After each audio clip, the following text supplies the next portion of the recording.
भाऊ, इसमें हम आपको न्यूटन साहब के तीनों नियम बता दिए थे, फर्स्ट सेकंड और थर्ड। फर्स्ट सेकंड और थर्ड, इससे हमें क्या निकला था? परिभाषा। क्या निकला? परिभाषा। किसी को दिक्कत? इससे क्या निकला था भैया? समीकरण। समीकरण। और इनसे क्या निकले थे हमको? बल की दिशा। दिशा। अब दो तीन चीजें हैं, ये डिपेंड करते हैं भैया जड़त्व पर, जड़त्व यानी इनर्शिया पर। ये डिपेंड करता है संवेग परिवर्तन। संवेग परिवर्तन दिखाता है, परिवर्तन का दर, संवेग परिवर्तन का दर बताते हैं। और ये क्या बताते हैं? संवेग संरक्षण। संवेग संरक्षण, संवेग संरक्षण। इसी को हम लोग क्या कहेंगे? Action reaction. Action reaction, action reaction. Rocket किस पर उड़ता है? या तो संवेग संरक्षण कह दीजिए, या एक्शन रिएक्शन कह दीजिए, या फिर दिशा कहिए, या फिर आपको कहिए न्यूटन साहब के तीसरे नियम के हिसाब से रॉकेट उड़ जाते हैं सब। इसको आगे जब पढ़ाएंगे ना तो फिर आएगा आपका एंगुलर मोमेंटम, उसको समझाएंगे आपको। और फिर आएगा रेखीय संवेग, कोणीय संवेग। रेखीय संवेग तो बता दिए, वृत्तीय गति जैसे पढ़ाएंगे तब आपको वहां कोणीय संवेग आएगा। तो फिजिक्स में ना कोई चैप्टर इससे दूसरे से रिलेटेड रहते हैं, इसलिए ऐसा नहीं घबराइएगा कि सर यहाँ बताएं तो नहीं बताएं। एक चीजें और होती हैं, एक होता है कोलिजन, टक्कर, प्रत्यास्थ टक्कर, अप्रत्यास्थ टक्कर, पूर्णतः अप्रत्यास्थ टक्कर। ये जब इलास्टिसिटी पढ़ाएंगे तो आपको एकदम इजीली बता देंगे। बहुत सिंपल होता है, जैसे कहेगा एक बॉल को छोड़ा, क्या बोला, एक 10 मीटर से एक बॉल को गिराया गया, वापस वह केवल 3 मीटर ही उछला। इससे 3 क्वेश्चन कहेगा कि उसका, या तो आप बता दीजिए उसका, आपका जो उसके इलास्टिसिटी कोफिशिएंट, आप प्रत्यास्थता गुणांक बता दीजिए, या ये बताइए कि ये प्रत्यास्थ टक्कर था या अप्रत्यास्थ था। तो ये बच्चों की चीज होती है, ये इलास्टिसिटी में पढ़ाएंगे, 2 मिनट में ये निकल जाता है। तो कुछ लोग इसको किस में पढ़ा देते हैं? संवेग में, यहाँ पर। तो ये संवेग में नहीं पढ़ाएंगे हम, कहाँ पढ़ाएंगे? आपको इलास्टिसिटी में पढ़ाएंगे। आप संवेग यहाँ तक समझ में आ गया था। आगे देखते हैं हम लोग अभिकेंद्र बल। कौन सा बल? अभिकेंद्र बल। अभिकेंद्र बल क्या होता है? वैसा बल जो केंद्र की ओर काम करता है ना, यानी सेंटर की ओर काम करने वाले फोर्स को हम लोग क्या कहते हैं? अभिकेंद्र बल कहते हैं। कमेंट वमेंट ज्यादा नहीं करेंगे लोग, अब ध्यान से समझिए, फिजिक्स है ही, इसमें ज्यादा कमेंट आएंगे लोग तो दिक्कत हो जाएगा। क्या कह रहे हैं लोग?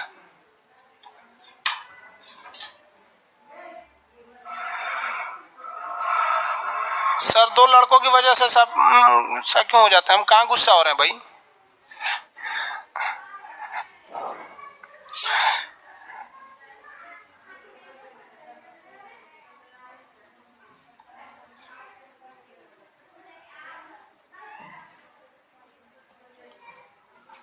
देखिए वो टाइमिंग वगैरह के बारे में आप पिछले बात का छोड़िए। यहाँ देखिए, एक होता है आपका नाम सेंट्रीपिटल फोर्स। कैसा? सेंट्रीपिटल फोर्स, यानी वो सेंटर की ओर आने वाला है।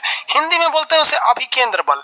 अभिकेंद्र बल, हिंदी इंग्लिश में क्या कहेंगे उसे? सेंट्रीपिटल फोर्स, यानी सेंटर की ओर काम करने वाले फोर्स को हम क्या कहते हैं? Centripetal force. इससे एक क्वेश्चन अक्सर आ जाते हैं, इसलिए इसको याद रखिएगा। इसके 2 तरह से क्वेश्चन आएंगे, एक तो इसके एप्लीकेशन से कि कहाँ कहाँ ये यूज होता है, दूसरा इससे न्यूमेरिकल प्रॉब्लम पूछ सकता है। इसमें सेंट्रीपिटल फोर्स F बराबर क्या होता है? mv²/r। F बराबर क्या होता है? m × a। F बराबर क्या होता है? m × a। और उसी से निकल जाता है F बराबर mv²/r या mr⍵²। ये फॉर्मूला होता है, आगे इसको समझाएंगे, अभी फॉर्मूला पे नहीं जाइए। देखिए, कोई भी चीज अगर वो सर्कुलर मोशन पे घूम रहा है, कहाँ घूम रहा है? सर्कुलर मोशन पर, तो उसमें 2 चीजें काम करती है। एक उसका स्पीड काम करता है, यानी वेलोसिटी काम करता है, स्पीड। दूसरा उसका एक्सीलरेशन काम करता है, त्वरण काम करता है। देखिए, जो भी चीज सर्कुलर पाथ पर घूम रही होती है, कहेगा इसमें बल किस डायरेक्शन में लगता है? तो फोर्स सेंटर की ओर लगता है। फोर्स का डायरेक्शन किधर होता है? सेंटर की ओर। तो याद रखिएगा, सेंटर की ओर डायरेक्शन जो होता है 2 चीजों का होता है, फोर्स एंड एक्सेलरेशन। कहेगा वृत्तीय पथ पर घूम रहे किसी चीज को घुमाने के लिए कौन से बल की जरूरत होती है? तो सेंट्रीपिटल फोर्स की जरूरत होती है। इसे हिंदी में कहते हैं अभिकेंद्र बल। ये किधर लगता है? तो सेंटर की ओर लगता है। लेकिन कह देगा कि वृत्तीय पथ पर घूम रही कोई चीज को, यानी सर्कुलर पाथ पर कोई चीज अगर राउंड कर रही है, तो उसका जो वेलोसिटी है वो किधर काम करता है? तो वो उसके स्पर्श रेखा यानी टेंजेंट की डायरेक्शन में बाहर की ओर काम करता है। टेंजेंशियल डायरेक्शन में कहाँ काम करता है? बाहर की ओर। इसलिए किसी रस्सी में किसी ईंटा को बांध के इसे घुमाइएगा तो फोर्स आपके हाथ पे लगेगा सेंटर की ओर, लेकिन जैसे छोड़ेंगे तो रस्सी घूमते घूमते जैसे छोड़ेंगे तो टेंजेंट की ओर चली जाएगी। उसके टेंजेंट मतलब स्पर्श रेखा की ओर। तो हमेशा किधर जाती है? वो स्पर्श रेखा की डायरेक्शन में जा रही होती है। कोई भी चीज या तो पूरी तरह राउंड घूमे या हल्का कर्व भी लेगी तो तो उसे किस चीज की जरूरत पड़ती है भैया, तो उसे जरूरत पड़ने वाली है किस चीज की, तो उसको जरूरत पड़ती है आपकी सेंट्रीपिटल फोर्स, अभिकेंद्र बल की। अब ये अभिकेंद्र बल हर जगह आता है, यहाँ इसके एप्लीकेशन देखिए कहाँ कहाँ इसके यूज आते हैं। एक होता है पृथ्वी का घूमने के लिए, पृथ्वी पर भी तो सर्कुलर घूम रही है अभिकेंद्र बल के कारण। तो क्वेश्चन आएगा कि पृथ्वी को सूर्य के चारों ओर घूमने के लिए क्या चाहिए, अभिकेंद्र बल चाहिए। जैसे एक धागा मान लीजिए किसी रस्सी, इसमें देखिए ये तो हम रस्सी से इसको बांध दिए थे, अब पृथ्वी को तो किसी ने बांधा नहीं है, तो उनके लिए फोर्स कैसे आएगा, तो जैसे ये है हमारा सूर्य और सूर्य के चारों ओर कौन घूम रही है, पृथ्वी घूम रही है, तो घूमने के लिए तो एक सेंट्रीपिटल फोर्स की जरूरत है, अभिकेंद्र बल की जरूरत है। अब उसमें रस्सी तो बंधा नहीं है, इसके जगह पे क्या चीज है, आप बता सकते हैं कि पृथ्वी और सूर्य के बीच में घूमने के लिए अभिकेंद्र बल हर हाल में जरूरत है। ये अभिकेंद्र बल रस्सी द्वारा नहीं आता है, तो फिर आता किसके द्वारा है, फटाफट आंसर देंगे लोग, किसके द्वारा ये आता है बल,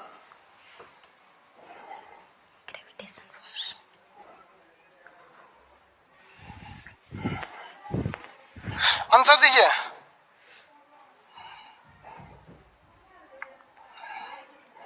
किसी को कोई दिक्कत, आंसर फटाफट, ग्रेविटी द्वारा, वेरी गुड, बहुत से लोगों का आंसर सही है, ग्रेविटेशन फोर्स,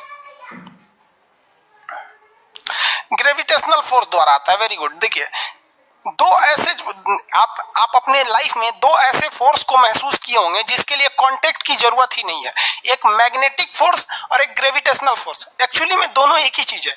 पृथ्वी के मैग्नेटिज्म को, बहुत बड़ा मैग्नेटिज्म है, पृथ्वी के मैग्नेटिज्म को हम लोग क्या कहते हैं, ग्रेविटेशन फोर्स कहते हैं। इसके लिए रस्सी, धागा या कांटेक्ट की जरूरत ही नहीं है, तो कोई भी चीज घूमती है पृथ्वी। तो ये आपका प्रीवियस ईयर का एनटीपीसी का ही क्वेश्चन है कि पृथ्वी को घूमने के लिए जो आपको क्या चाहिए, आवश्यक अभिकेंद्र बल है, वो कहां से आता है, ग्रेविटी से आती है, ग्रेविटी उसको खिंचाव से। दूसरा क्वेश्चन आता है कि किसी भी मोड़ पर, मोड़ समझते हैं, घुमाव पर गाड़ी को घुमाने के लिए अभिकेंद्र बल की जरूरत पड़ती है। अब घुमाव पर गाड़ी अगर सड़क पर घुमा रहे हैं तो उसके लिए भी किसकी जरूरत है, अभिकेंद्र बल की जरूरत पड़ती है। ये अभिकेंद्र बल कहां से आता है बताइए, मोड़ पर यानी किसी कॉर्नर पर कहां से आता है, मोड़ पर अभिकेंद्र बल कहां से आएगा, ग्रेविटी से। बताइए भैया मोड़ पे किससे आएगा, ग्रेविटी से नहीं आएगा।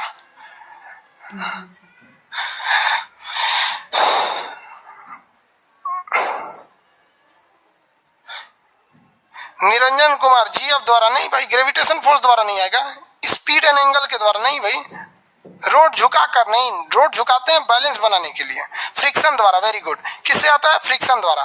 किससे आएगा, फ्रिक्शन, वेरी गुड। तो ये जब मोड़ पर गाड़ी घूमती है तो फ्रिक्शन द्वारा, फ्रिक्शन। इससे ही आपका क्वेश्चन आएगा, इससे अलावा अगर आपका कोई दूसरा क्वेश्चन नहीं आएगा, दूसरा आएगा तो फिर वो न्यूमेरिकल आएगा। पहले इसको थ्योरी समझ जाते हैं, फिर अभी उसको न्यूमेरिकल बता देंगे।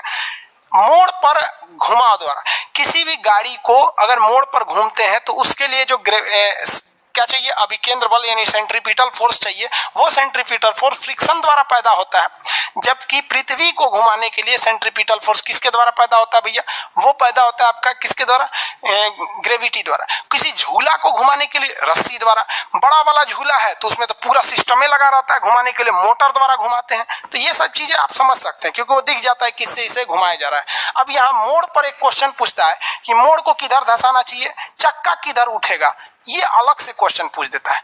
तो इसको थोड़ा सा गहराई से समझिएगा तो आप अपने से आंसर दे सकते हैं। देखिए कोई सड़क है, ये कोई सड़क है, यहाँ इस तरह से मोड़ लिया है, कर्व लिया हुआ है, इस तरह से क्या लिया है, कर्व लिया है। तो आप अगर ध्यान से देखे होंगे ना इस सड़क को, तो कर्व जहां लेता है उस साइड के सड़क को थोड़ा सा धंसा दिया जाता है। कर्व जिधर लेगा वहां के सड़क को क्या करेगा, धंसा देगा, यानी इस सड़क को थोड़ा सा धंसा देगा, इस साइड में गहरा कर देगा, इसको डाउन कर देता है यहाँ पर। तो क्वेश्चन तो ये तो सिंपल सा हो जाता है, डाउन करने वाला पूछेगा तो दिक्कतें नहीं है, यहाँ तो फंसेंगे ही नहीं। चकवा पूछता है कि चक्का कहाँ का उठेगा, तो जिधर सड़क घूम रही होती है उधर के ही सड़क को डाउन किया जाता है, क्योंकि अगर आप ओवर स्पीड में कहीं सर्किल मारते हैं तो आपकी गाड़ी का वही चक्का उठेगा जो कर्व के डायरेक्शन में, यानी जो मोड़ के डायरेक्शन में। किस डायरेक्शन में, मोड़ के डायरेक्शन में। जैसे यहां एक कोई गाड़ी हम बना देते हैं, ये चक्का ठेला है, समझिए ठेला है, ठीक है। अगर हम देखेंगे तो इस ठेला में जब ये ठेला जा रहा है तो अगर बहुत हाई स्पीड में इस ठेला को ले जाएंगे ना तो उधर वाला चकवा नहीं उठेगा, इधर यह वाला चकवा क्या हो जाएगा, उठ जाएगा, इधर वाला चक्का क्या हो जाएगा, उठ जाएगा। तो जो कर्व डायरेक्शन में होता है, जो कर्व की ओर होता है, उधरे का चक्का उठता है। जबकि रियल में लड़का को लगेगा इधर घुमा रहे तो इधर का कायली उठेगा, इधर का नहीं इधरे का उठ जाता है। इसीलिए बैलेंस बनाने के लिए, अब जैसे मान लीजिए हमको पता है कि हम कहीं जाएंगे तो इधर झुकाव है, तो पहले से हम थोड़ा सा अपने बॉडी को इस तरह कर लें कि झुकाव होने के बाद बराबर हो जाएगा। पहले ही से क्या कर लेते, इस तरह कर देते ताकि झुकाव होने के बराबर हो जाएगा। तो इंजीनियरों को पता था कि कितनों हम समझा देंगे, कितनों कुछ कर देंगे, कुछ कुछ ऐसा बकचोद होता ही है कि फुल स्पीड में आएगा या ओवर स्पीड में आएगा तो उसको इधर से उठने की संभावना क्या हो रहेगी, ज्यादा रह जाएगी। और अगर सड़क एकदम बराबर कर देंगे तो एक साइड का उठेगा। अब मान के चलिए कि सड़क को क्या कर दिया, बराबर रख दिया, एकदम एकदम यूं रख दिया।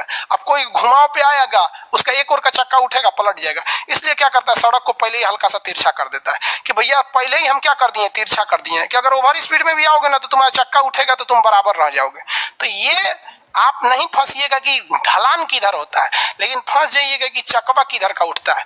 तो भैया एक बात बताओ, अगर चक्का बाहर का उठता, चक्का को छोड़ दीजिए, ये तो गधों को भी पता है कि जिधर साइड में ढलान रहता है, जिस डायरेक्शन में ढलान रहता है, यानी सेंटर के डायरेक्शन में, सेंटर का डायरेक्शन कहिए या ढलान का डायरेक्शन कहिए, उधर के ही सड़क को धसाया जाता है। धसाया जाता है कि नहीं। अब इसी पर आप खुद से सोच लीजिए कि अगर बाहर का चक्का उठने वाला होता, अगर ऐसा होता है कि बाहर का चक्का उठ रहा है तो सोच रहा है एगो अपने उठ रहा है और एगो आप इसको धसा दिए तो गड़िया का तो पलटना फिक्स था। तो कभी भी मोड़ पर ढलान दिया जाता है मोड़ के डायरेक्शन में, लेकिन चक्का भी उठता है मोड़े के डायरेक्शन वाला। यानी इसमें हमेशा आंसर किसका हो जाता है, मोड़ वाला। कहेगा कि ओवर स्पीड करने पर किधर का चक्का उठता है, तो मोड़ वाला। इसलिए वो उठने के बावजूद उसको बैलेंस बनाने के लिए चक्का उस साइड के मोड़ को क्या कर दिया जाता है, धसा दिया जाता है। समझ में आएगी नहीं आएगा। स्लोप के डायरेक्शन में किसी को कोई दिक्कत नहीं है, आगे किसी को कोई दिक्कत नहीं है। विकास कुमार जी क्या बोल रहे हैं जी।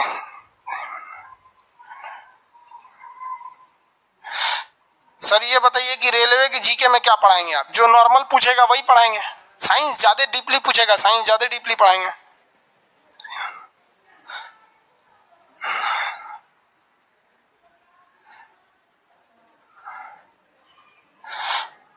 समझ में आ रहा है कि नहीं आ रहा बहू।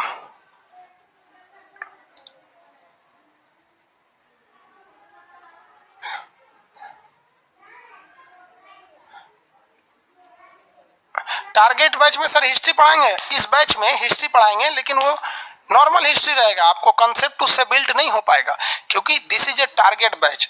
और आपको अगर हम फाउंडेशन की तरह पढ़ा देंगे तो हमारे फाउंडेशन को खत्म होने में मिनिमम 1 साल लगते हैं, 1 साल में आपका फाउंडेशन कंप्लीट हो जाता है। तो आप खुद से सोचिए, बेवकूफ तो है नहीं आपको, हम साइंस आपको एकदम बढ़िया से बता देंगे। लेकिन अगर आप जीएस बढ़िया से पढ़ना चाहते हैं तो फिर आपको सब्जेक्ट वाइज में एडमिशन लेना पड़ेगा। इसमें पढ़े रहेंगे, मेन चीजें बता देंगे जो एग्जाम में आएगा।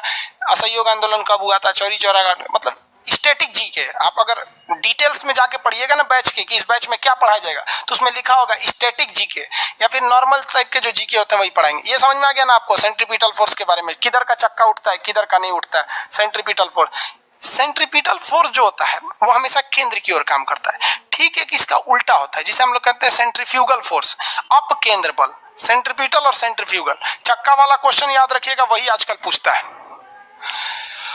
अप केंद्र बल, इसे हम लोग सेंट्रीफ्यूगल कहते हैं। अप केंद्र बल ये किधर काम करता है, अंदर की ओर नहीं काम करता है। ये किधर काम करता है, बाहर की ओर काम करता है। ये जब भी काम करेगा सेंटर के बाहर की ओर डायरेक्शन में काम करता है, सेंट्रीफ्यूगल फोर्स। इसके कई एग्जांपल आप देख सकते हैं सेंट्रीफ्यूगल फोर्स का। वॉशिंग मशीन, सेंट्रीफ्यूगल फोर्स के एग्जांपल क्या हो सकते हैं, वॉशिंग मशीन हो सकते हैं।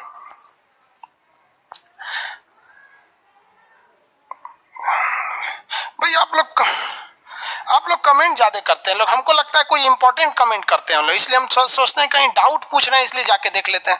देखने के बाद पता चलता है किसी काम का कमेंट नहीं है। ऐसा करते रहेंगे 1 हफ्ता में कमेंटें पढ़ना छोड़ देंगे। जरूरी जो है डाउट पूछिए, बात मत बताइए कोई भी चीज, डाउट बस पूछा कीजिए, नहीं तो फिर लास्ट में पूछा कीजिए। देखिए इसके 2 एग्जांपल आप याद रखेंगे। एक है वॉशिंग मशीन।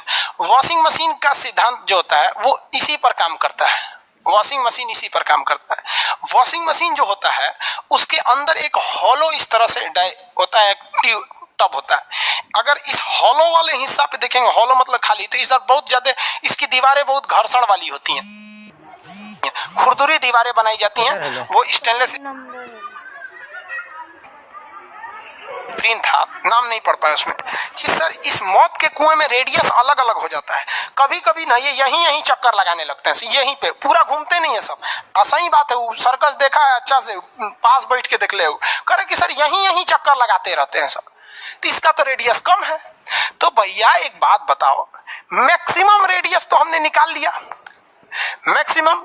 अब ये रेडियस जो भी होगा इससे तो कम ही होगा ना जो यहां पर घूम रहा है। हमने 5 वैल्यू मान के निकाल लिया रेडियस का 5 मीटर को, तो इससे तो ये कम ही ना होगा। मान के चलिए ये 3 होगा, सपोज कीजिए, मान के चलिए कितना होगा, 3 होगा, तो इसको भी निकाल के देखिए ना जी, 3 होगा। तब सपोज कीजिए कि ये नीचे वाला कितना है, 3 है, तो निकालिए √3 के हिसाब से। 3 गुणे 9.8, सॉरी 3 इंटू 9.8, लगभग ये कितना हो जाएगा, 9 3 27 मान लीजिए, अरे जो भी मान लीजिए 30 हो गया ना, ये 30, ये कितना हो जाएगा, ये अरे लगभग 5.5 आएगा।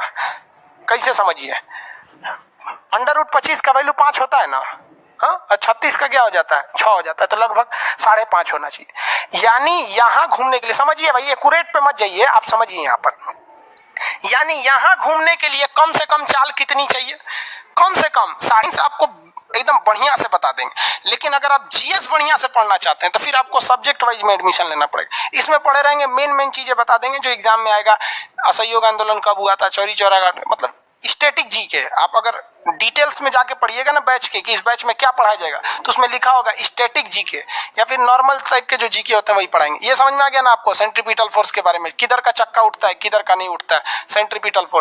सेंट्रीपिटल फोर्स जो होता है वो हमेशा केंद्र की ओर काम करता है, ठीक है, कि इसका उल्टा होता है, जिसे हम लोग कहते हैं सेंट्रीफ्यूगल फोर्स, अप केंद्र बल। सेंट्रीपिटल और सेंट्रीफ्यूगल, चक्का वाला क्वेश्चन याद रखिएगा, वही आजकल पूछता है।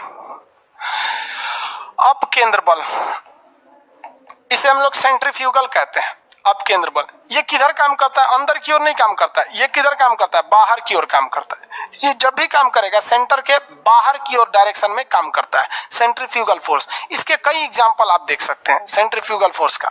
वॉशिंग मशीन, सेंट्रीफ्यूगल फोर्स के एग्जांपल क्या हो सकते हैं, वॉशिंग मशीन हो सकते हैं।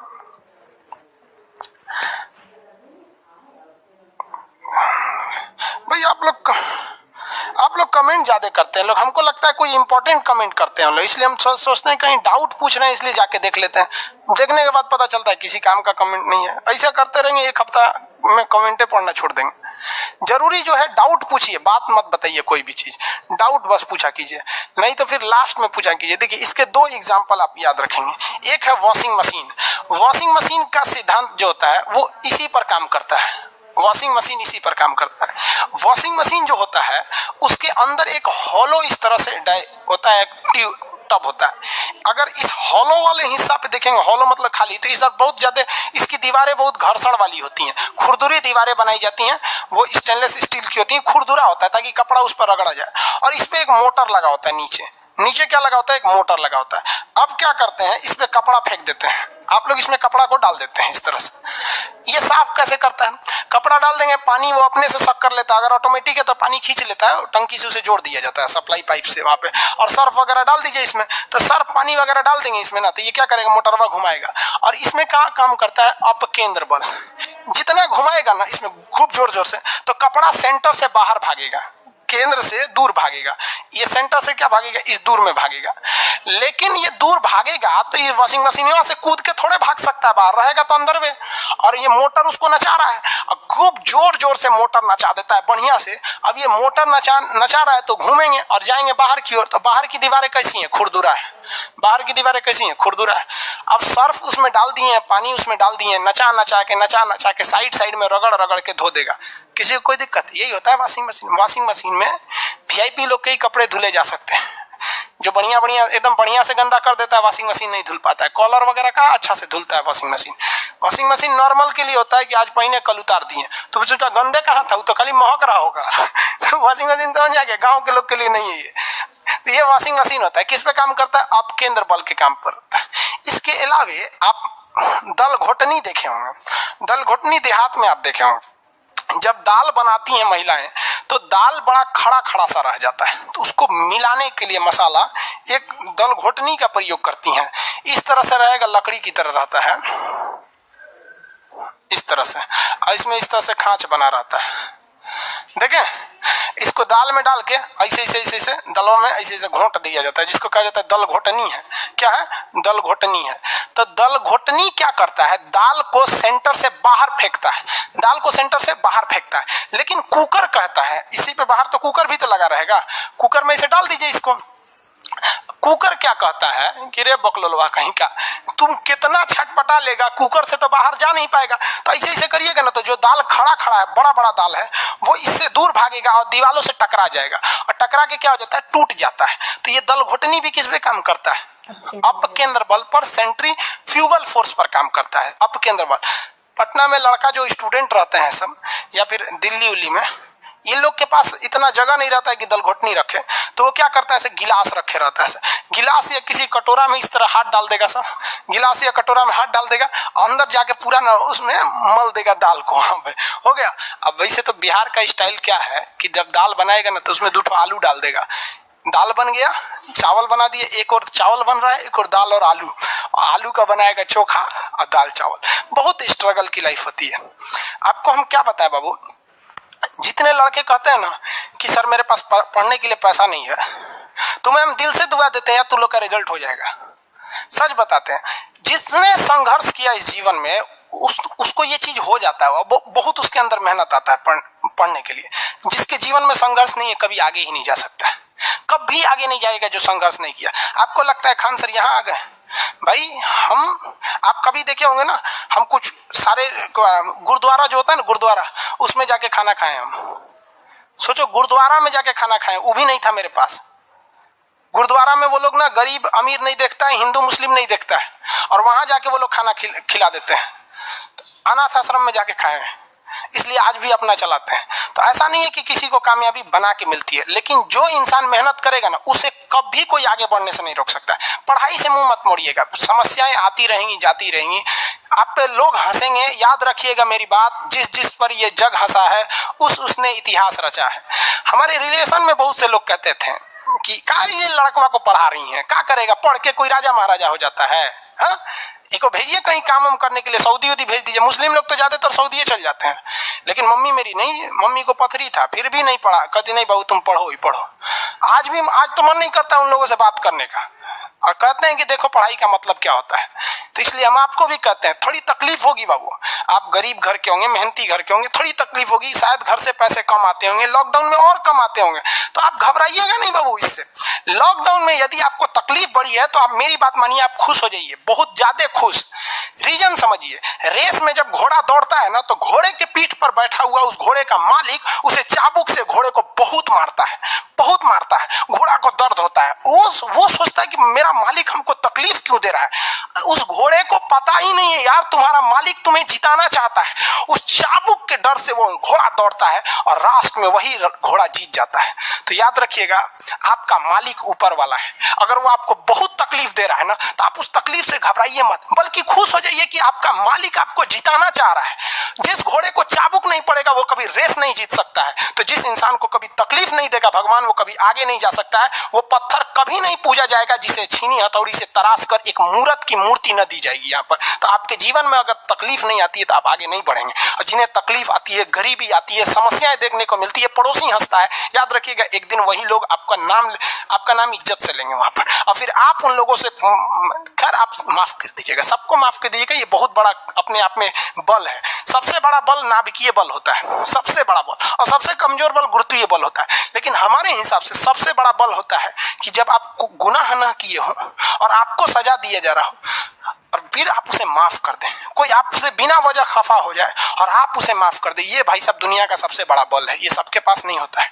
अगर ये बल आ गया ना तो फिर आप बहुत आगे जाएंगे। इसलिए तकलीफ नहीं हो जाएगा। बहुत से लोगों का कमेंट देखते हैं, सर हम गरीब हैं, ये बहुत टेंशन नहीं लो भैया तुम लोग।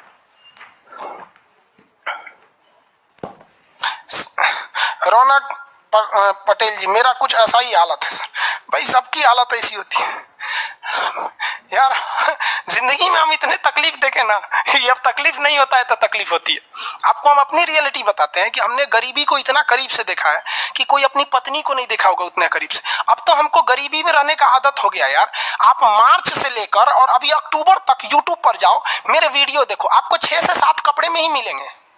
सोचो यार, आज भी हमको आदत है कि भाई हम उतने में ही जिंदगी बिता लेंगे, हम उसी में खुश हैं। अब हमको अगर कोई आराम दे देता है तो हमको आदत हो गया है कि जब हम उठते थे तो खाने को नहीं था तो 2 बजे ही खाना मिलता था लंगर में जाने के बाद। आज भी कुछ नहीं खाते हैं, सुबह से थोड़ा सा पानी एक चाय पी लेंगे, 2 बजे जब बैच खत्म होगा तब खाएंगे। आदत हो गया, अब बॉडी उसी को एडजस्ट कर लिया है और कोई तकलीफ नहीं है उसकी वजह से। लेकिन हाँ, हम जो तकलीफ देखे, हम नहीं चाहते कि फिर कोई दूसरा देखे, लेकिन अकेला चना भार थोड़ी फोड़ सकता है। आप भी कामयाब हुई, आप भी समाज की सेवा कीजिए। तकलीफ सबको होती है भाई। सोचिए, हम आज तक, बाकी लोग को देखिएगा ना, मार जैकेट में पढ़ाएगा, टाई लगा के पढ़ाएगा, भाई पढ़ाइए, हम आपको मना नहीं कर रहे हैं। आपने अमीर जिंदगी जिया है और हमने गरीब जिंदगी जिया है। तकिया लगाने को नहीं था ना तो हाथे मोड़ के आदमी तकिया लगा लेता था। सब तकलीफ होते हैं। ये सब पुराने दिन को याद करिएगा ना तो एक दिन हंसी आएगी और फिर सोचेंगे ना तो अपने आप को बहुत साहस होगा, साला हम इतने हिम्मती थे, कैसे बर्दाश्त कर लिए। एक वक्त आएगा बाबू, आप लोग के भी माँ बाप के चेहरे पे मुस्कुराहट आएगी। दिल लगा के पढ़ाई कीजिएगा, यही काम आएगा। और अगर आज पढ़ाई से भागेंगे ना फिर कभी काम नहीं आएंगे, बहुत तकलीफ उठाएंगे आप लोग, फिर जिंदगी भर जिंदगी ब्लैक एंड व्हाइट हो जाएगी। खैर, ये सब फिजिक्स में, ये सब का बात की कोई अहमियत नहीं होती है। फिलॉसफी में कभी कभी चले जाते हैं, इमोशनल कर देता है सब हमको।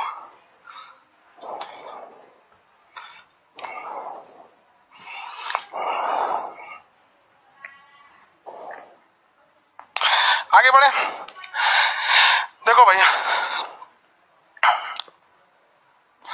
ये हो गया आपका दल घोटनी। भाई सेम काम करता है ना मक्खन निकालने वाला। मक्खन निकाला जाता है ना, उसी से सेम काम करता है। मक्खन दही से निकालते हैं लोग ना, मक्खन दही से निकाला जाता है। हम तो देहात में रहे नहीं है, दही से ही निकाला जाता है। दही में ऐसे रख के ऐसे मथिएगा ना तो दही बीच में आती है, मक्खन जो होता है हल्का होने की वजह से फेंका जाता है साइड में। क्या हो जाता है, फेंका जाएगा साइड में तो दीवालों पे मक्खन लग जाता है, उसको निकाल लिया जाता है। और कृष्ण कन्हैया नहीं थे तो बचपन में तो खूब माखन चोरी किए हैं, उनको कृष्ण भगवान को लोग माखन चोरी बोलते हैं। देखते होंगे जहां कृष्ण भगवान रहेंगे ना वहां एक घड़ा रहेगा और उसमें एक लकड़ी रहेगी, उसमें मक्खन को ऐसे मथने के लिए, और उसमें कृष्ण भगवान इसे जूठा करके खा के चल जाते थे। तो उनको मक्खन बहुत अच्छा लगता था। तो ये किस पे काम करता है, सेंट्रीफ्यूगल फोर्स पे। तो सेंट्रीपिटल और सेंट्रीफ्यूगल में तो किसी को कोई दिक्कत नहीं होगा। आगे समझ में आ रहा है कि नहीं आ रहा है, किसी को कोई दिक्कत नहीं, आगे बढ़े। सेंट्रीपिटल और सेंट्रीफ्यूगल, अरे भाई कमेंट वो करता है ऐसे गजब गजब। सेंट्रीपिटल सेंट्रीफ्यूगल, इसमें आप 2-3 चीजों का ध्यान रखिएगा। कहेगा कि वृत्तीय गति पर यानी सर्कुलर मोशन पे वेलोसिटी का डायरेक्शन किधर होता है, तो टेंजेंट के डायरेक्शन में बाहर की ओर होता है, लेकिन फोर्स का डायरेक्शन अंदर की ओर होता है। एक्सीलरेशन का डायरेक्शन अंदर होता है। घुमाव पे सड़कों को घुमाव के डायरेक्शन में यानी मोड़ की दिशा में मोड़ा जाता है, क्योंकि मोड़ की दिशा वाला ही चक्के के उठने की संभावना होती है, इसलिए मोड़वे को धंसा देता है कि उड़बो करेगा तो बराबर रहेगा। यहाँ पर सेंट्रीपिटल सेंट्रीफ्यूगल, सड़क पर सेंट्रीपिटल फोर्स फ्रिक्शन की वजह से आता है, जबकि पृथ्वी के पास सेंट्रीफ्यूगल फोर्स कहां से आता है भाई, उसके गुरुत्वाकर्षण से आता है।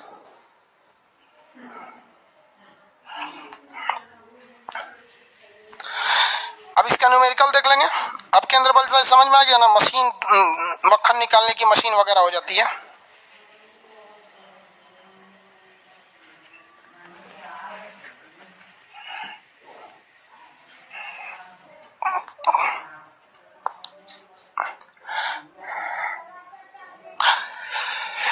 अभी केंद्र बल यानी किसी भी फोर्स को एफ से दिखाते हैं। एफ बराबर होता है mv²/r। एक ये होता है mv²/r, समझ आया कि नहीं। एक ये फॉर्मूला होता है। कितने लोग बता सकते हैं कि v का हम आपको फॉर्मूला बताए थे कि v बराबर क्या होता है, r ओमेगा स्क्वायर।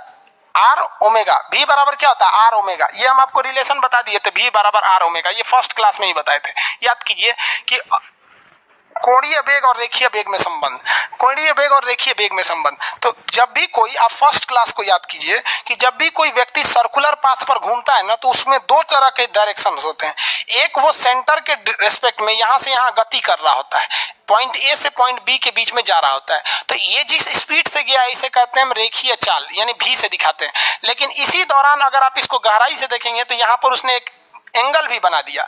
तो एंगल ड्रॉ करने का जो दर होता है इसे कहते हैं हम लोग कोणीय वेग, और यही अगर दूरी तय कर रहा है तो इसे कहते हैं रेखीय वेग। तो आपसे वृत्तीय पथ पर जो पूछता है वो ये भी दे के पूछ सकता है कि एंगल इतना है, या फिर आपको ये भी दे के पूछ सकता है इतनी दूरी तय किया, तो दोनों पे बताना पड़ेगा। तो आप बताइए, अगर आप इसको इसमें रखिएगा तो आप रख के निकाल लीजिए, F बराबर mr ओमेगा स्क्वायर आता है, mr ओमेगा स्क्वायर। ये सिंपल है भाई, कैसे v के जगह पे क्या लिख देंगे, r ओमेगा।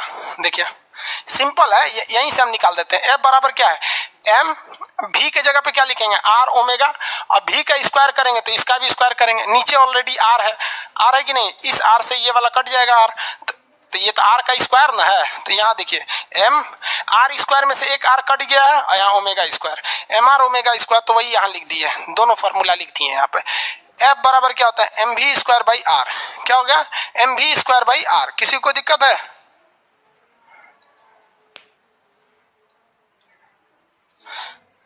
आगे बढ़े बाबू।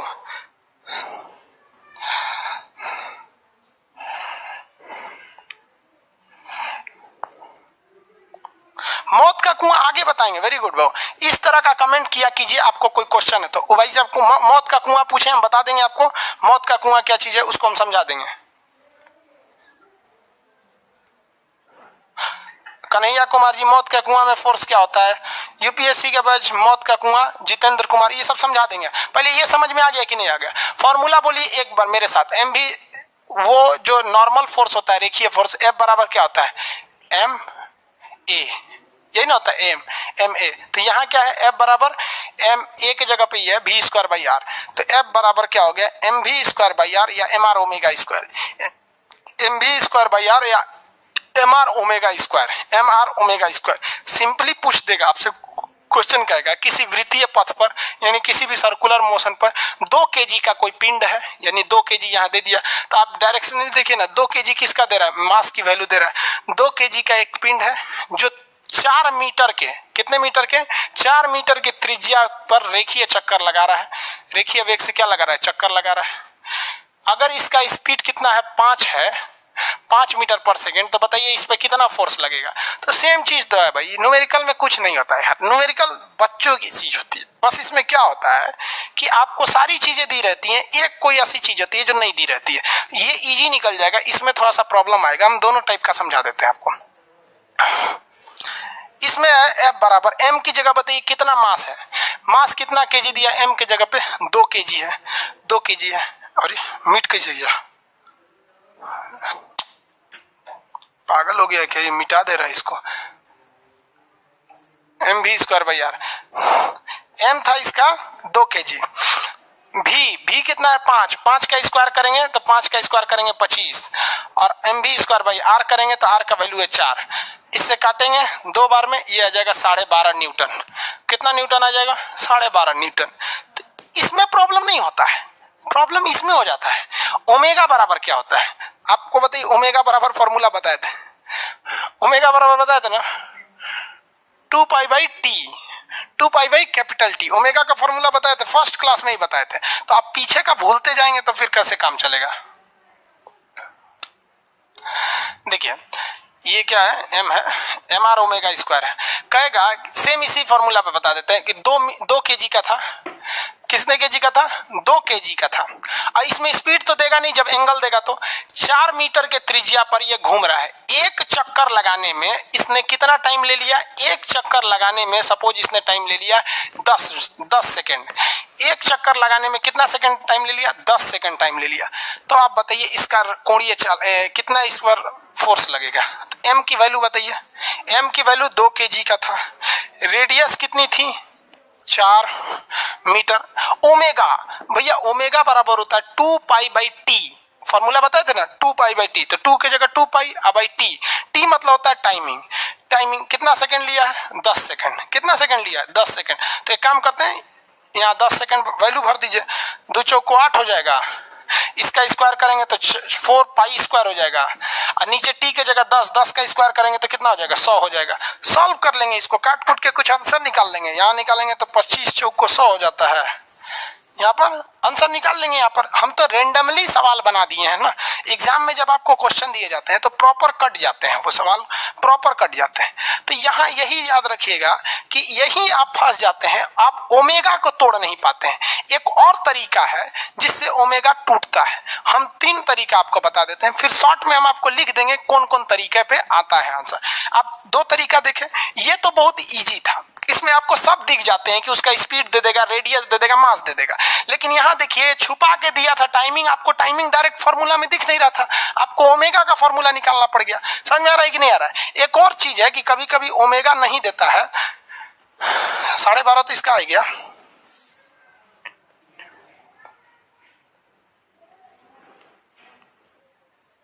सर ट्रेन की पटरी मोड़ पर बाहर की ओर क्यों झुकती है? भाई बाहर की ओर कहाँ झुकाया गया रहता है? आप पढ़वे देखबे नहीं किए, आप उल्टा सीधा क्वेश्चन पूछ देंगे। ट्रेन की पटरी हो या सड़क हो, मोड़ की ओर हमेशा अंदर की ओर झुकती है, वो कह रहे हैं बाहर की ओर झुकी रहती है। भाई आपके गांव में झुका होगा, ऐसा नहीं है। नहीं झुकता है यार, आप कैसे बताए? बाहर की ओर नहीं झुकता। इस पर एक और क्वेश्चन पूछ देगा। क्वेश्चन ये पूछेगा कि इसी में सुधार देते हैं ताकि आपको आंसर बड़ा इजी समझ में आएगा। एक ही क्वेश्चन को हम दोबारा बता देते हैं ताकि आपको लगे कि नहीं भाई एक ही क्वेश्चन को कई टाइप का पूछ सकता है। यही सामान है 2 kg का, यही है आपका कितना 4 लीटर है, कितने की स्पीड से जा रहा था भाई? ये 5 की स्पीड से जा रहा था। लेकिन अब कहेगा कि ये 1 सेकेंड में 20 चक्कर लगा देता है। पहले था कि 1 चक्कर पूरा करने में 10 सेकंड लगा रहा था, अब यही नहीं बता रहा है कि 1 चक्कर वह कितना समय में लगा रहा है, लेकिन ये बता रहा है कि 1 सेकंड में इसे 20 चक्कर लगा दे रहा है। इसका आप बताइए कौन सा अभिकेंद्र बल सेंट्रीपिटल फोर्स क्या होगा? F बराबर यही वाले फॉर्मूला पे लगेगा। इस पे 2 तरह के बनते हैं। F की M की वैल्यू बताएंगे 2 kg, आर रेडियस कितना है 4, ओमेगा बराबर होता है 2 पाई। देखिए इसमें 2 चीजें होती हैं, अगर समय दे रखा है, क्या दे रखा है? समय, तो 2 पाई बाई टी लगाइएगा। समय दे रखा है तो 2 पाई बाई टी लगाइएगा। लेकिन अगर चक्करों की संख्या दे रखा है, कितना दे रखा है? चक्करों की संख्या दे रखा है, तो 2 पाई एन लगाएंगे। एन मतलब होता है चक्करों की संख्या, 2 पाई एन यानी चक्करों की संख्या। ये कोई अलग से नहीं है, उसी का चीज हो जाता है निकालने के लिए। यहाँ पर देखिए अगर कह देगा चक्करों की संख्या, वो चक्कर की संख्या दे रहा है कि नहीं? 1 सेकंड में चक्करों की संख्या, उसे हम आवृत्ति कहते हैं। ये आपको एसएचएम में पढ़ना है, सिंपल हार्मोनिक मोशन में, इसलिए थोड़ा सा आपको टफ लग रहा होगा क्योंकि वहां का चैप्टर का चीज है। धीरे धीरे कोरिलेट करके पहुंचेंगे वहां तक तो इजी बन जाएगा। अगर दिया है कि एक चक्कर लगाने में कितना समय, तो 2 पाई बाई टी। लेकिन दे देगा नहीं 1 सेकंड में चक्करों की संख्या, तो 2 पाई एन, और इसका क्या है भाई? स्क्वायर। अब तो इजीली बन जाएगा, ये हो जाएगा 8, इसका हो जाएगा 4 पाई स्क्वायर, एन 20 है, 20 का स्क्वायर करेंगे 400, 20 का स्क्वायर करेंगे 400, हो गया। निकाल लेंगे इसको। एक ही फॉर्मूला है, इससे कई टाइप के क्वेश्चन पूछते हैं। एनटीपीसी वालों को सब बैच लेना जरूरी है? नहीं भाई, आप एनटीपीसी के हैं ना तो केवल इसी बैच में रहिए, आपका काम हो जाएगा, ठीक है। बाकी आप रीजनिंग और मैथ कहीं और पढ़ लीजिएगा। एनटीपीसी के लिए केवल कर रहे हैं तो ये बैच एनफ है। हम इसमें आपको मतलब हिस्ट्री पॉलिटी भी थोड़ा थोड़ा बता देंगे जो एग्जाम के लिए जरूरी होता है। जैसे हम बता देंगे राष्ट्रपति का अध्यादेश, राष्ट्रपति का अध्यादेश 123 अनुच्छेद में आता है। अधिकतम अवधि 6 महीना, सत्र प्रारंभ हो जाए तो 42 दिन, काम खत्म। बस इतना ही पढ़ाएंगे, काम खत्म। लेकिन जब फाउंडेशन में आएंगे तो उसमें यूपीएससी लेवल का पढ़ाएंगे कि किस देश से लाया गया है, पहली बार प्रयोग कब हुआ, क्या क्या कंडीशन हो सकते हैं, बस यही फर्क रहेगा। इसमें ऊपर ऊपर पढ़ा देंगे, इसमें साइंस डिटेल से पढ़ाएंगे। जो इसमें साइंस पढ़ते हैं उनको अलग से साइंस पढ़ने की जरूरत नहीं है। विनय कुमार क्या पूछते हो बेवकूफ कहीं क्या? सर एनटीपीसी वालों को ये सब पढ़ना जरूरी है, तो ये सब फालतू पढ़ा रहे हैं रे।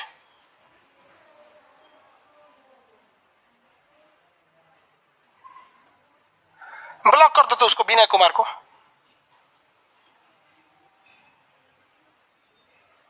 यही सब तो लोल होता है, मतलब क्या दिमाग चटवा रहे हैं यहाँ फालतू पढ़ा के यहाँ पे।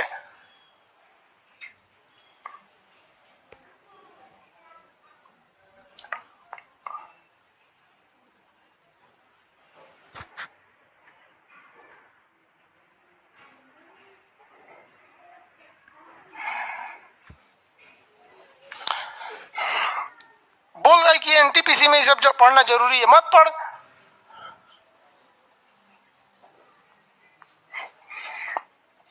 देखिए जो आपका अभिकेंद्र बल है, अभिकेंद्र बल,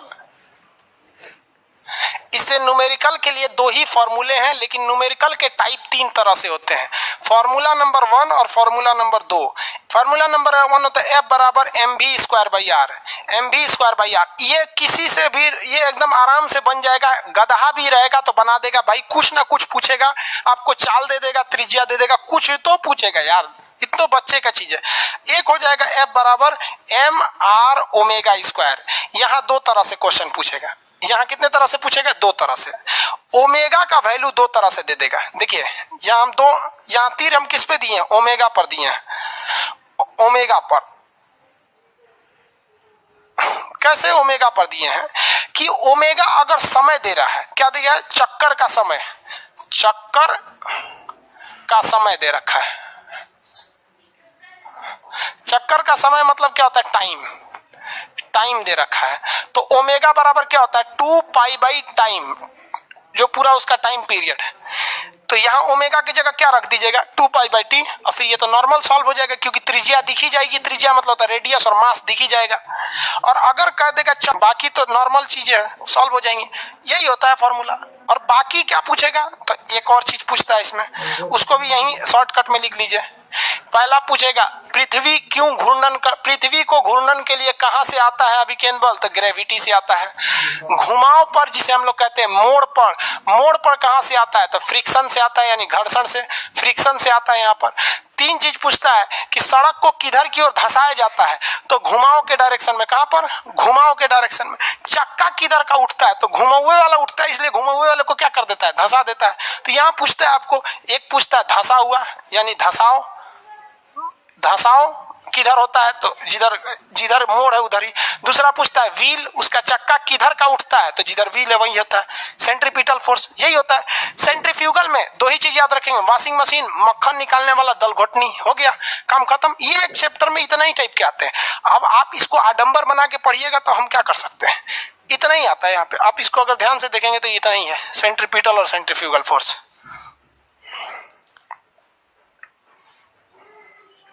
सर ग्रुप डी के लिए भी बैच लेना जरूरी है, क्या ग्रुप डी में सेंट्रीपिटल फोर्स का दूसरा फॉर्मूला होगा। भाई आप बेरोजगारों से नहीं, बहुत से टीचर करोड़पति हो गए। अरे भाई तू सोच के बताना भाई मेरे, यार भलाई करने का जमाना नहीं। आज हमको समझ में आता है कि टीचर इतना लूटता क्यों, यार मजबूर कर देते हो आप लोग लूटने के लिए। सेम यही चीज पढ़ाते और नाम रख देते कि ये ग्रुप डी का बैच, सेम चीज पढ़ाते, कोई दिक्कत नहीं था। दो जगह लाइव हो जाते, सेम चीज तो लाइव होते ना। इसी को लाइव कर देते ग्रुप डी वाले में, इसी को लाइव कर देते एनटीपीसी में। ग्रुप डी वाला भी पैसा दे रहा है, एनटीपीसी वाला भी दे रहा है। बहुत यार अब समझ में आता है, यार टीचर लूटता नहीं, आप मजबूर कर देते उसको। सर चक्कर के साथ साथ अगर टाइम भी दे दिया तब, और क्या टेंशन है यार, तब इस पे मारो। अच्छा ये देगा कि चक्कर के साथ टाइम भी, तो दोनों में आंसर सेम ही निकलेगा यार। तो वो क्वेश्चन वाला पागल है कि जो दोनों देगा, नहीं ना देगा दोनों यार, दोनों देगा तो आप किस पे रख लीजिए, अब फिर आप जिस पे यही रख लीजिए, सीधा सीधा रहता है, 2πn सीधे मार दीजिए।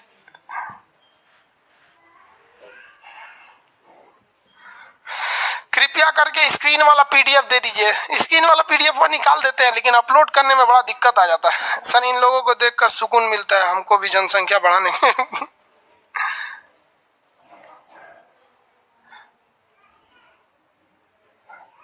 आगे बढ़े बाबू।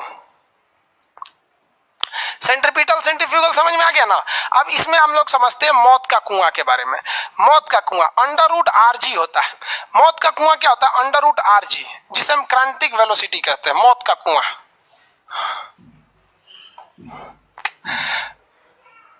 जिसे हम क्रिटिकल वेलोसिटी कहते हैं। Critical velocity, critical velocity √rg, इसे हम लोग क्रिटिकल वेलोसिटी कहेंगे। क्रिटिकल वेलोसिटी, इसे हिंदी में क्या कहेंगे, क्रांतिक चाल या क्रांतिक वेग। इसमें कंफ्यूज नहीं हो जाएगा, चाल वेग में तो पहले पढ़ा दिया।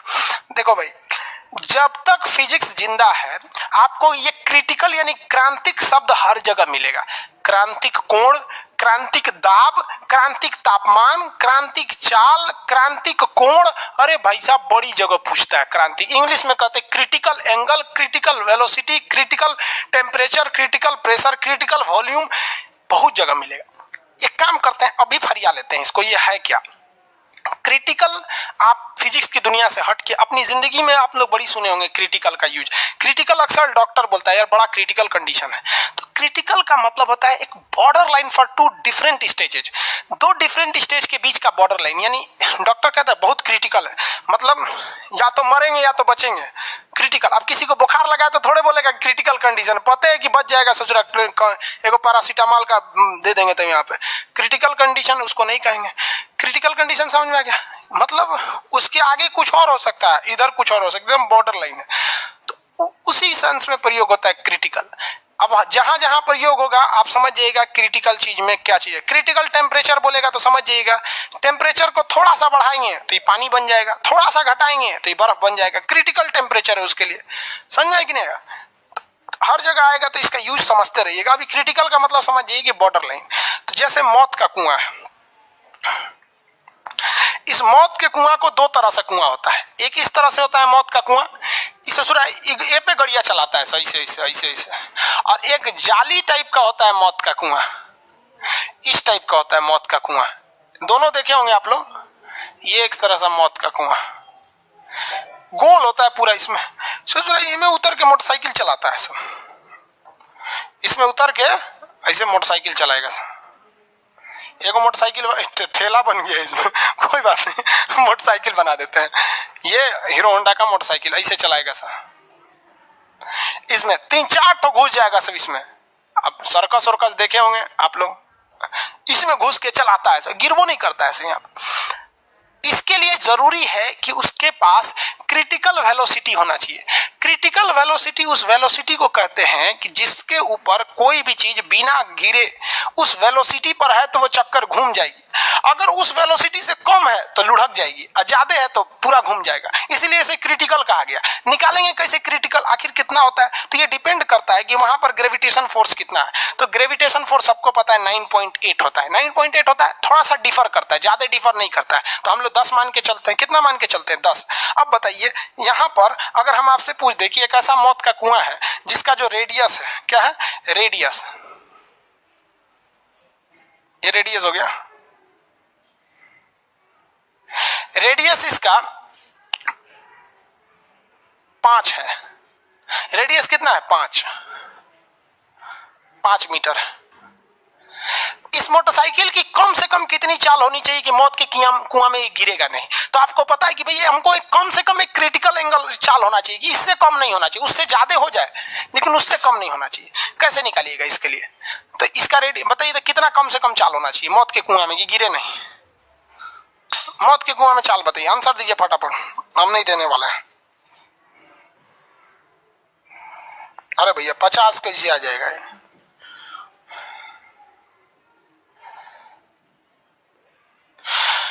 नीतीश कुशवाहा जी आप क्या लिख रहे हैं सर? मेरा नाम लेकर भी रिप्लाई कीजिए। सर जी रेडियस को नीचे कम रहता है, उससे ऊपर ज्यादा रहता है।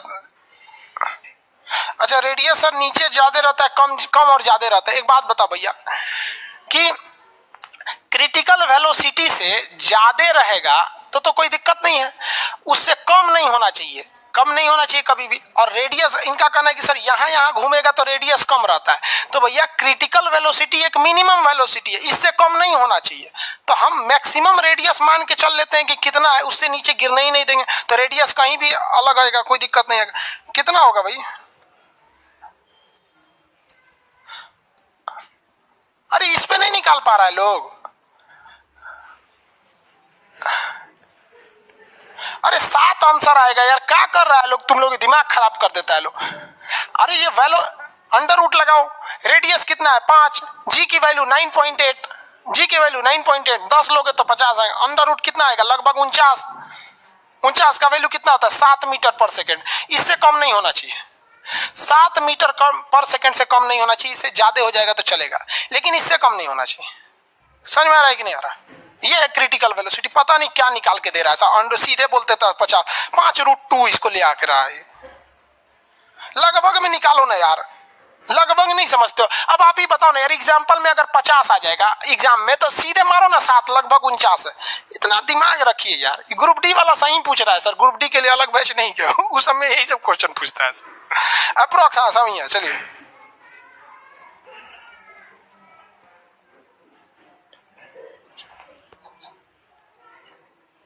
आगे बढ़े।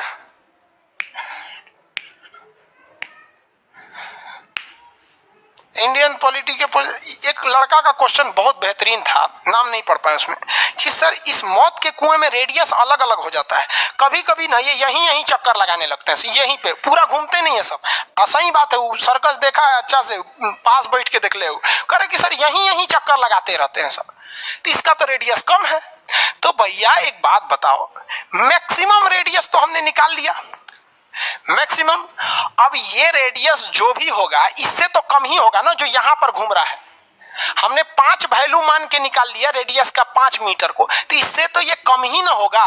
मान के चलिए ये 3 होगा, सपोज कीजिए, मान के चलिए कितना होगा 3 होगा, तो इसको भी निकाल के देखिए ना जी 3 होगा। तब सपोज कीजिए कि ये नीचे वाला कितना है 3 है, तो निकालिए √3 के हिसाब से, 3 गुणे 9.8 सॉरी 3 इंटू 9.8, लगभग ये कितना हो जाएगा 9 3 27 मान लीजिए, अरे जो भी मान लीजिए 30 हो गया ना, ये 30 इसमें कितना हो जाएगा ये, अरे लगभग 5.5 आएगा।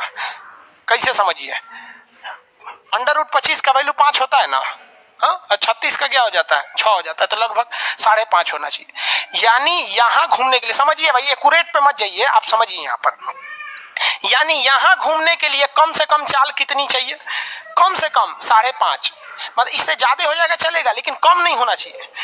लेकिन यहां घूमने के लिए चाल कितना चाहिए भैया 7। तो हम क्यों यहां पे निकाले, हम तो हर कंडीशन पे निकाल देते हैं, यानी अगर मैक्सिमम रेडियस लेके निकाल देते हैं, मैक्सिमम रेडियस यानी डायमीटर के हिसाब से, रेडियस के हिसाब से, तो वो आपकी मैक्सिमम क्रिटिकल एंगल आएगा कि अब आप इस मौत के कुआं में किधरों घूमते रहिए। समझ में आ रहा है कि नहीं आ रहा है? तो क्रिटिकल एंगल वह एंगल होता है जो कम से कम बताता है कि इससे नीचे नहीं होना चाहिए, इसलिए मौत का कुआं से आदमी नहीं गिरता है। आप अगर देखेंगे पानी का बोतल है, तो मेरा हाथ है, ये हाथ, मेरा हाथ कितने मीटर का होगा, लगभग 1 मीटर का। मेरा हाथ कितने मीटर का होगा, लगभग 1 मीटर का। 1 मीटर का हाथ है मेरा, तो मेरे लिए क्या हो जाएगा 1 गुणे 9.8